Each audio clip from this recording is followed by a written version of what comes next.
tentang membatasi diri. Berbicara tentang aku nih Mbak Dwi, menurut Mbak Dwi ini, aku ini orangnya tipenya itu membatasi diri atau enggak sih ketika aku bergaul di teman-teman Kotshop? Menurut Mbak Dwi gimana?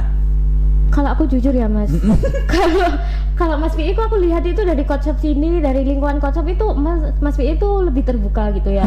Tapi kalau misalnya ada di tempat umum atau di tempat luar Kotshop itu aku lihat kok Mas Pi kok diem banget sih kayak wow, orang itu punya dua kepribadian atau gimana?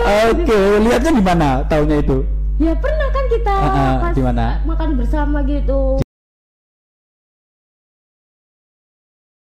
Pernah kan ada di masjid itu sama. Oh di masjid, oke. Di kantin sebelah ya, di tempat perusahaan kita ya, oke.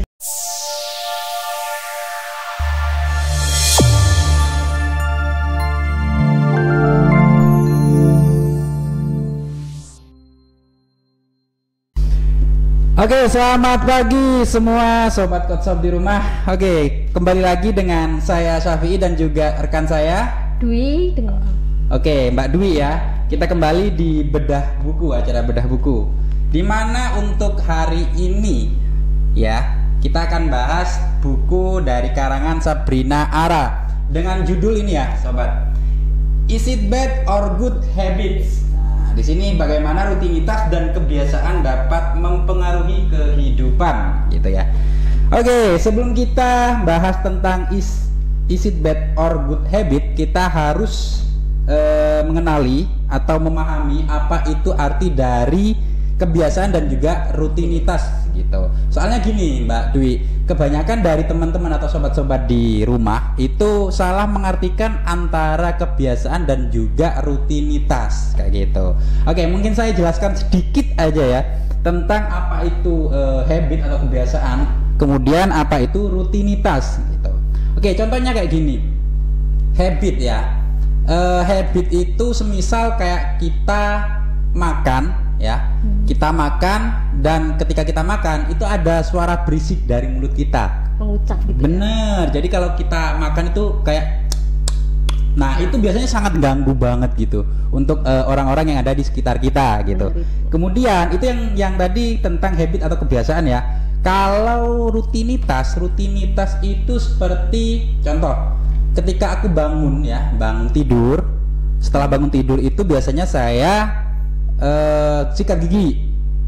Benar. Kemudian setelah sikat gigi biasanya kalau aku ya ambil air wudhu, kemudian setelah itu sholat, setelah itu mandi, setelah itu makan pagi dan sampai nanti bekerja. Begitu setiap harinya. Nah itu yang namanya rutinitas kayak gitu. Nah kalau menurut Mbak Dwi ini gimana untuk yang rutinitas dan juga kebiasaan? Setujukah dengan saya atau gimana? Setuju banget nih Mas. Kalau kebiasaan itu kan perilaku kita ya yang kita sering lakukan tapi kita nggak sadari. Benar kata Mas Pi tadi kan, kita makan kalau mengecap gitu kan, kita nggak sadar banget gitu kalau sudah mengganggu orang lain. Benar. Kalau rutinitas sih ya hampir sama gitu kan, yang kita berulang-ulang tapi kita sadar gitu kan. Berarti kuncinya itu antara sadar dan juga nggak sadar. Benar gitu ya, sama kayak kesurupan gitu ya. Jadi kalau kalian nggak sadar itu berarti kalian kesurupan gitu. bercanda teman-teman. Oke, langsung saja. Nah untuk bab yang pertama dulu pernah dibahas nih Mbak Dwi sebelumnya sama teman-teman kita di Kotshop. Nah sekarang kita ke bagian yang bab 2 gitu. Nah untuk bab 2 di sini ya, bad habit or good habit gitu. Nah di buku ini sebenarnya sangat sinkron lah dengan kehidupan kita karena ini tentang kebiasaan. Ada kebiasaan buruk, ada kebiasaan baik juga. Nah di sini juga dijelaskan nih teman-teman di rumah ciri-ciri bad habit dan juga ciri-ciri good habit. Nah kita akan bahas dulu tentang yang bad habit nih Mbak Dwi. Oke, di sini yang pertama untuk ciri-ciri bad habit yaitu menunda-nunda pekerjaan. Nah menurut Mbak Dwi nih gimana? Kalau nunda-nunda pekerjaan itu kok dikatakan bad habit itu kenapa? Monggo silakan. Mungkin karena banyak faktor ya Mas. Mungkin karena si dianya itu perfeksionis. aku banget ya itu. terus Terus karena bimbang mungkin ya. Oke. Juga bimbang, kehilangan motivasi mungkin Siap. karena putus cinta atau mungkin putus karena cinta. tanggal tua, nggak ada Oke, uang siap, untuk siap. melanjutkan. Terus berpikir terlalu lama mungkin ya. Siap. Berarti di sini hubungan juga merupakan apa ya? Mempengaruhi. Bad habit gitu ya, Mungkin. mempengaruhi juga. Iya, mempengaruhi juga dong mas. Waduh. Jadi buat kalian yang punya pasangan hati-hati karena itu juga bisa menjadi ciri-ciri bad habit gitu ya. Tapi dalam tanda kutip loh ya. Jadi nggak semua pasangan punya bad habit gitu. Oke. Jadi yang pertama tadi ada perfeksionis gitu Yes, ya.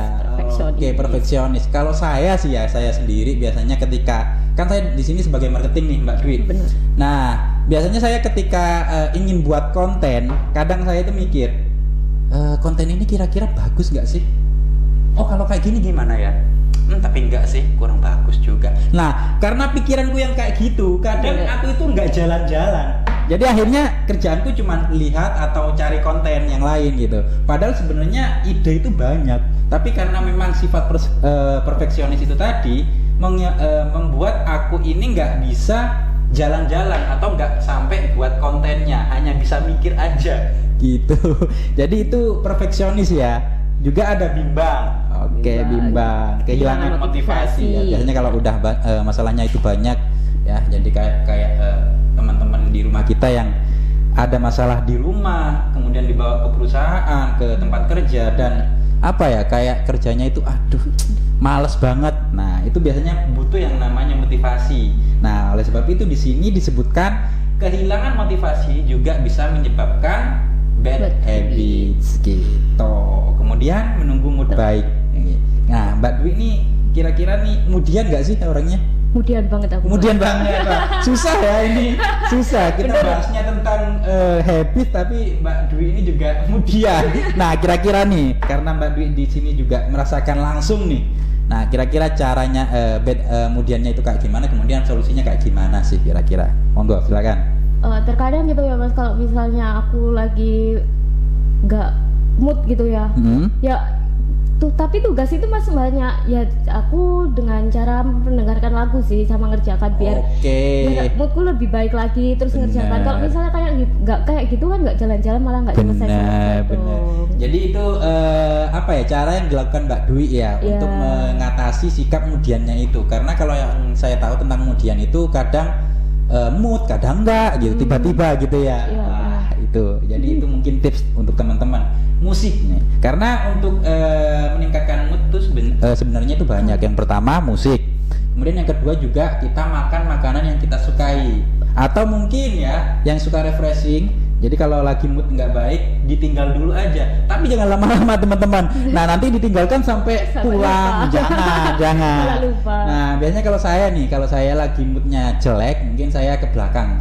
Mohon maaf ya karena di sini saya perokok ya paling ngerokok lah paling 10 menit. Setelah itu baru balik lagi. Ya tujuannya untuk fresh itu tadi supaya pikiranku itu kembali lagi, encer lagi lah istilahnya kayak gitu. Itu yang pertama ya Mbak Dwi ya. Kemudian di sini yang kedua ada tidak menghargai waktu. Oke, menurut Mbak Dwi ini gimana? Silakan. Mas, kayak misalnya ya, kita itu udah janjian sama temen. Oke. Tapi si temennya itu lelet gitu loh Mas. Itu kan gitu ya maksudnya. Ini kita OTW, pikiranku kan oke lah kita kalau misalnya udah di depan rumahnya dia udah siap berangkat. Ternyata dia itu masih belum mandi atau gimana kan? Gemes jiwaku. Benar. Tersiap banget gitu loh. Kadang di pikiran kita itu berpikir bahwa orang Indonesia pasti telat. Mohon maaf ya dalam tanda kutip ya. Dengan jam karet gitu loh. Oknum ya, saya bilang oknum, bukan semua orang Indonesia tapi oknum ya teman-teman. Takut nanti kena kasus saya. Jadi oknum orang Indonesia itu biasanya janjiannya jam 8 tapi ngumpulnya jam 10 atau jam 10 ya gitu ya.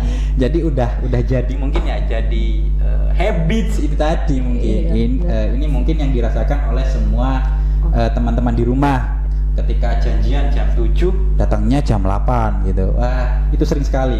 Termasuk ketika saya janjian sama teman saya, ya janjiannya jam 8, datangnya jam 9 gitu.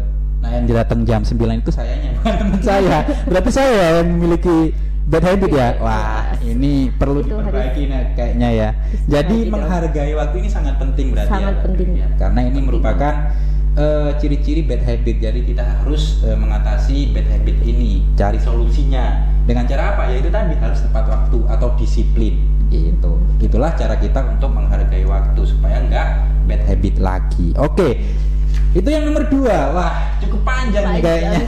Mas, itu ada berapa Oke. poin Mas Ying? Wah, ini ada 10 poin. Oh, enggak, 16. 16 poin. Tapi ini penting banget lah menurut saya karena dengan cara membaca buku ini kita bisa mengetahui habit kita itu buruk atau baik, teman-teman. Nah, kalau kita sudah tahu tentang habit kita, apakah itu buruk atau baik, kita bisa menjalankan hidup ini dengan tenang. Contoh, kita mengetahui kayak saya tadi ya, ternyata habit yang saya lakukan itu tadi tidak disiplin, itu habit buruk. Nah, berarti tugas saya di sini adalah untuk mencari solusinya kayak gitu.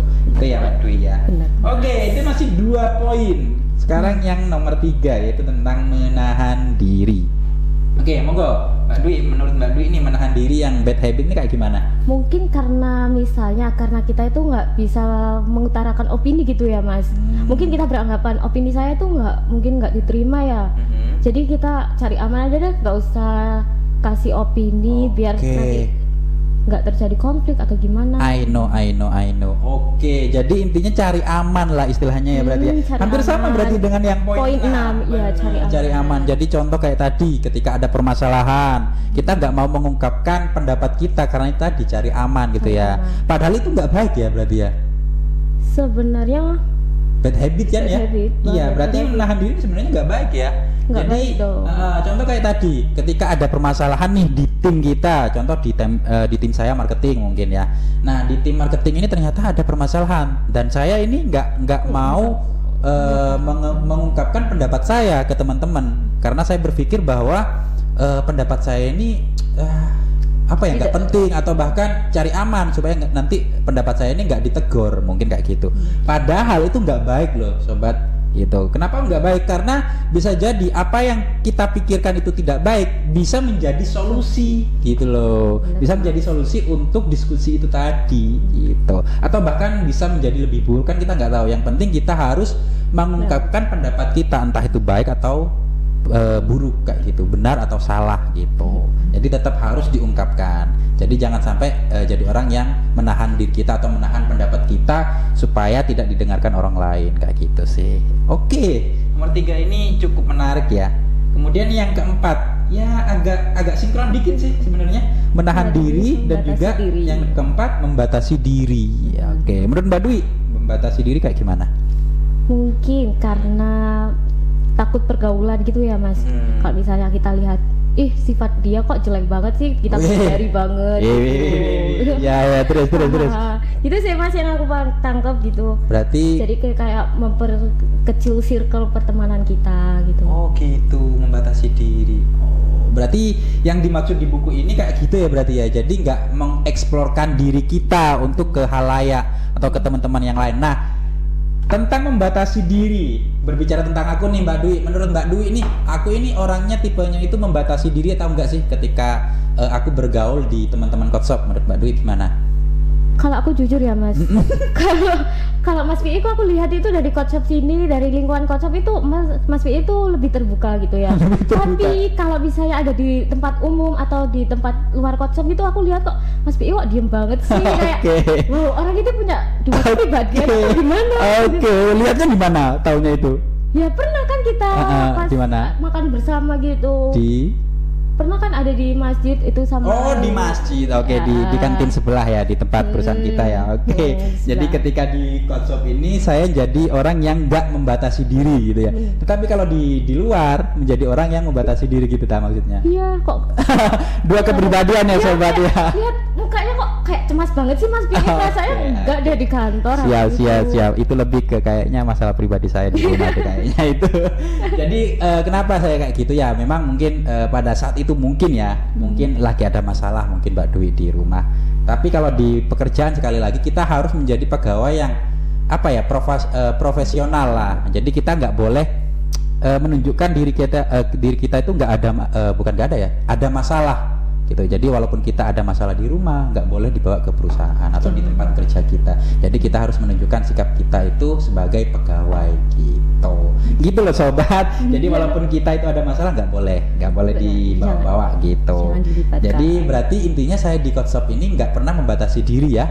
Nggak pernah ya, karena saya rasa di Coach Shop ini saya nggak ada yang nggak akrab dengan saya merasanya gitu loh, nggak tahu kalau dari teman-teman sendiri gitu. Jadi intinya yang 4 itu tadi, bad habit merupakan membatasi diri, itu merupakan bad habits. Jadi jangan sampai kalian membatasi diri, karena banyak teman lebih baik daripada sedikit teman gitu. Itu kalau saya ya. Kalau teman-teman di rumah punya pendapat lain, monggo silakan gitu.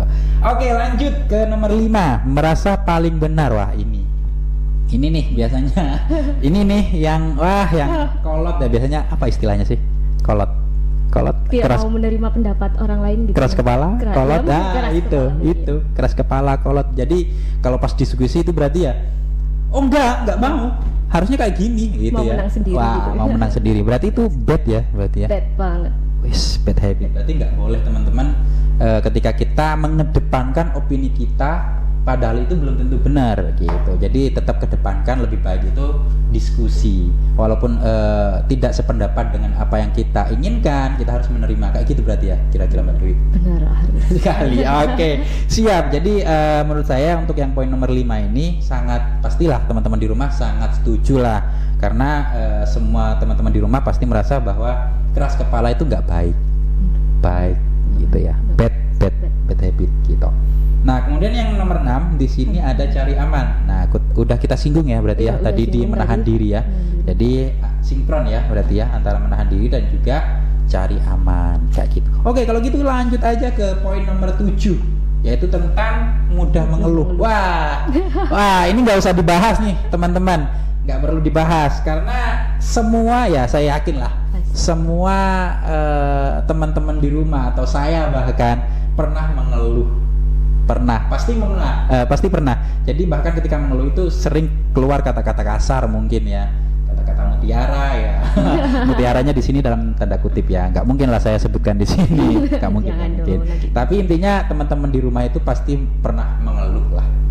Nggak ada orang yang nggak mengeluh, pasti semua mengeluh. Kepada Tuhan pun kita mengeluh pasti. Jadi kalau ada masalah mengeluh ke Tuhan itu pasti. Jadi mungkin aduh Tuhan, jadi masuk kemana ini pembahasannya gitu ya. Intinya nomor 7 ya nggak perlu kita bahas lah karena semua teman-teman pasti sudah pernah mengalami kayak gitu. Kemudian yang nomor 8, tidak bisa menolak. Tidak bisa menolak kayak gimana ya kira-kira? Monggo Mbak Dwi mungkin bisa menjelaskan tentang tidak bisa menolak. Pernah aku singgung ya pas waktu sharing motivasi gitu kan. Kita tuh jangan sungkan gitu loh. Jangan sungkan. Nah, nanti misal nih aku punya pengalaman sama temanku, ayo kita kesini, iya padahal dia itu nggak mau, tapi dia paksa, akhirnya kan nggak enak gitu loh. I know. Jadi intinya kayak gini ya. Ketika kita menjadi orang yang tidak bisa menolak, contoh berarti ini di sini artinya ya gitu ya, bilang ya. Iya terus. Jadi contoh kayak gini. Ketika aku nggak suka pergi belanja, contoh ya, aku ya kan laki-laki dong, bukan perempuan. Jadi kalau aku laki-laki kan nggak suka belanja, ternyata diajak sama temenku ini untuk belanja dan aku nggak bisa untuk bilang tidak, berarti bilang ya, itu berarti bad ya. Sebenarnya bad banget sih. Berarti pantesan aku ketika aku bilang iya itu kayak berat gitu di sini di hati itu. Kok gini sih? Ngapain aku bilang iya tadi? Coba aku bilang enggak kan enggak kayak gini gitu. Jadi kan bawaannya itu bad mood banget gitu loh Mas. Benar. Teman butuh pendapat terus kalian gimana sih, ya udah ambil aja gitu kan nanti benar yang ngajak aku salah nggak sih ngajak dia, tapi dia tadi bilang iya kan. Iya, I know. Perseteruan antar teman gitu ya. Soalnya aku pernah ngerasain juga sih, jadi aku paham lah. Jadi ketika aku diajak untuk belanja, waduh, nolak sampean bahasa Jawa jadinya ya.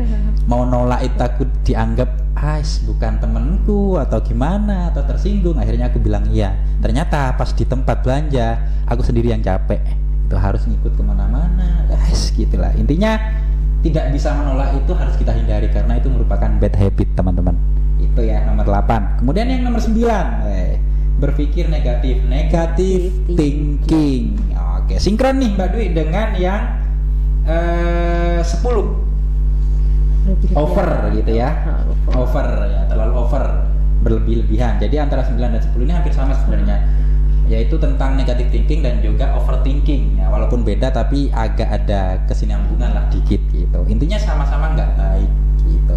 Negative thinking berarti aku paham sih kalau negative thinking. Negative thinking contoh kayak gini ya. Mbak Dwi ini orangnya kok kayak gini sih?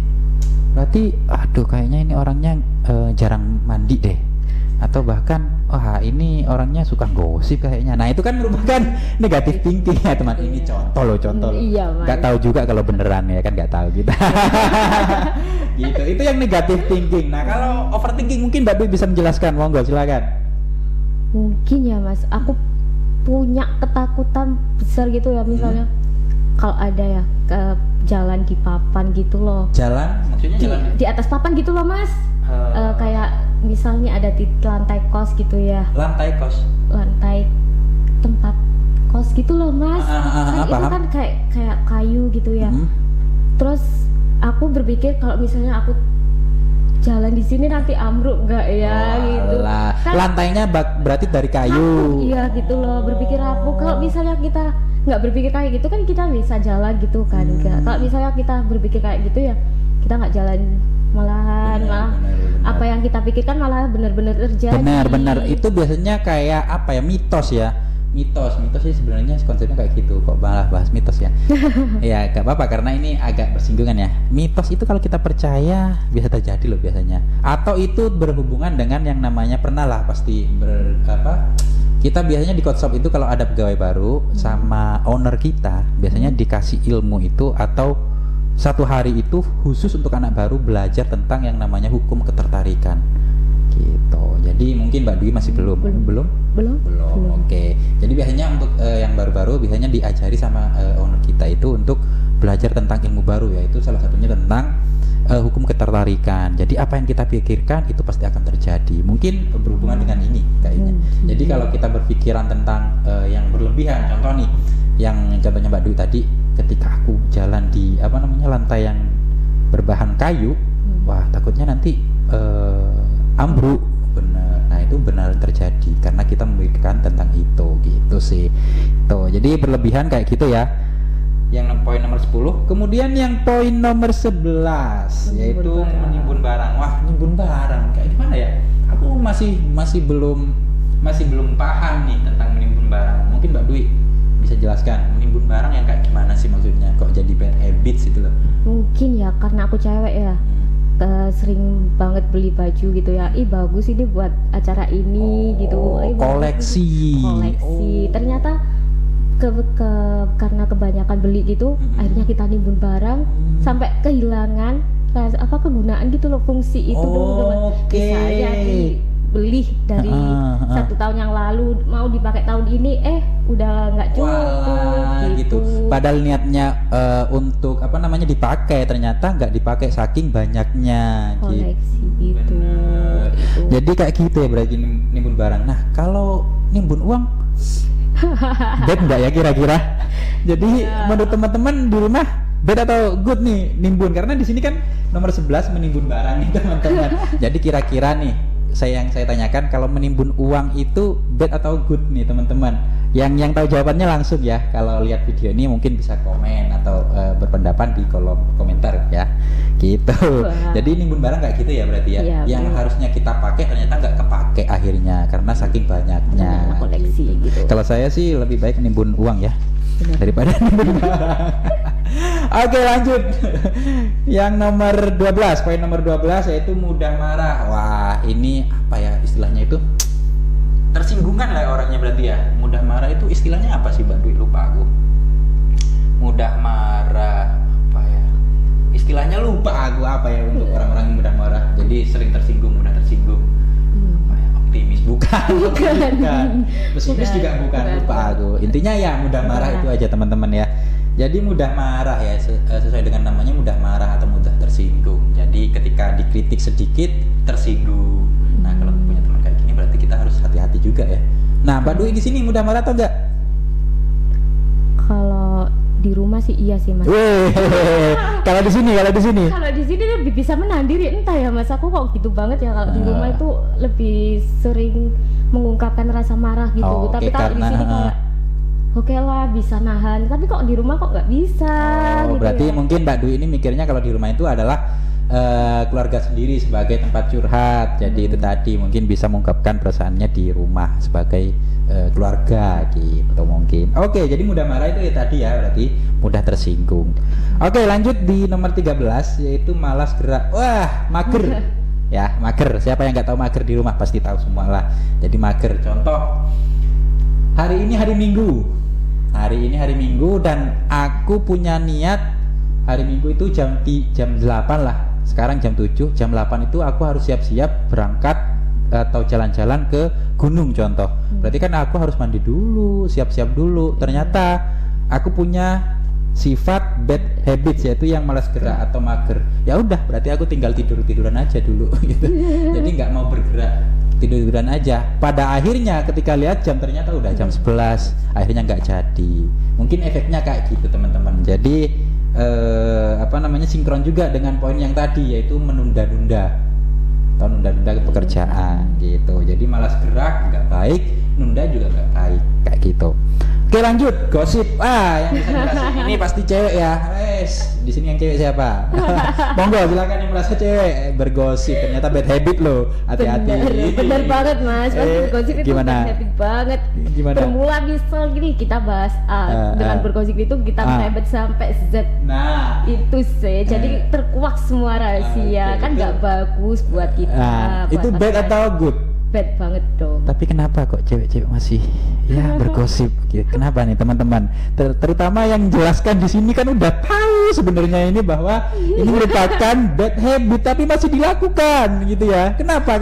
Susah banget mungkin ya. Mungkin baik. karena sudah tertanam. Kalau satu hari nggak Yes. bergosip itu nggak Yes. enak. Mungkin Yes. karena Nah. itu tertanam di otak. Itu Mungkin ya, habit. Mungkin. Kira-kira solusinya gimana?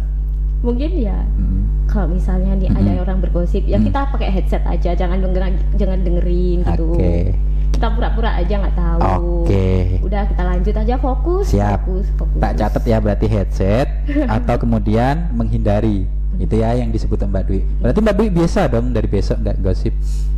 Nah kan udah tahu jawabannya. Bisa ini bisa. Tuh, Kalau kita bisa kok. Itu nggak yakin aku. Oke, lanjut aja ya. Karena panjang kalau masalah gosip ini bisa-bisa diserang oleh banyak cewek di sini saya ya.